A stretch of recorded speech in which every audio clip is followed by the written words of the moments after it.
Okay, now that we've talked about the idea of the trial and the test, how do we actually do a one sample z-test? Well, first of all, if conditions are met, we use the normal distribution to calculate a probability or p-value. Notice this capital P and dash value. We're going to be writing that down a lot anytime we're doing a hypothesis test. We don't use it for confidence intervals, we use it for hypothesis tests. Now, if you look at the back of your formula chart, you'll see the standardized test statistic equals statistic minus parameter over standard deviation of statistic. Well, that's what we're going to use to do the test. The test statistic is Z, all right? And the statistic in this case for the type of test we're doing is p hat. The parameter is p naught. So I'm going to go p hat minus p naught over my standard error for my sample. Remember, I can calculate the standard error using this formula on the math chart. This says sigma for a population, that's for a sample. Ideally, you would be doing a sample because that's all we have. We don't know the population. All right, now you're going to use your alternate hypothesis, not the null, but the alternate, to determine which side to shade on the normal distribution to show what p-value you're looking for. There are really two different types of tests. One is a one-sided alternate hypothesis, which is if the alternate is less than the proportion, then we're going to look for a z-value less than some number. So we're going to shade to the left side of z. Whatever my number is for z, let's pretend it's right here, I shade to the left. So I'm looking for the probability that z is less than a number, all right? My left boundary is really negative infinity, but for most cases we're going to use negative 1,000 because it takes too long to plug in negative infinity in a calculator. The right boundary is just whatever that number is that we got for our z-score, all right? So you're going to use that as the boundary when you calculate the probability. On a two-sided alternate hypothesis, we're saying it's not equal to, so it could be lower than or higher than. We're not quite sure. So we could have our absolute value of z is less than some number for a negative side and greater than some number for a positive side. So we're going to shade to the left of negative z and to the right of positive z.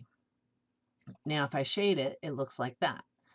The easier way to do the calculation, I could do this and then figure out this and then add them together. Or I could just do this and multiply it by 2, which is what I'm showing here. So I'll find the probability that z is less than some number. How do I do that? I'm going to use normal CDF. My left boundary is negative infinity. My right boundary is going to be my negative z-score. Make sure you use the negative z-score, because if you use a positive z-score, you're going all the way over here, which is too far. Or let's go ahead and look at the other one-sided hypothesis. If the alternate is greater than p, or p naught, I should say, then uz is greater than a number, and we're going to shade to the right. So it's going to look like this. And, oh, I shouldn't have a 2 there. So no 2. It should just be p is probability that z is greater than some number. And so our right boundary is infinity. Our left boundary is the positive z-score. And that will give us the probability for the one-sided hypothesis.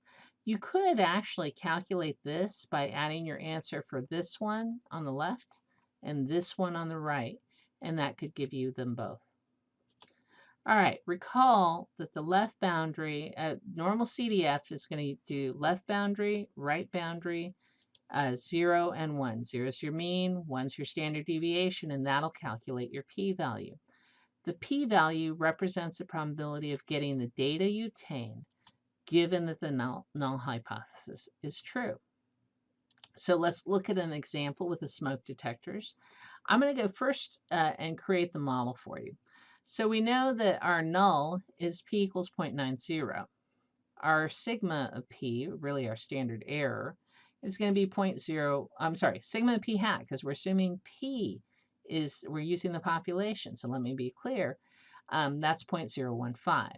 So I'm going to have a normal model with a mean of 0.90 and a standard deviation of 0.015. If I were to draw it, it would look like that. And I could say, oh, there's 68%, one standard deviation away, 95%, and 99.7%. You normally don't have to draw this here, but I just want to give you an idea of what the distribution looks like. So let's go ahead and actually calculate the p-value. Well, I know it's a normal model with 0.90 as the mean, 0.015 is the standard deviation.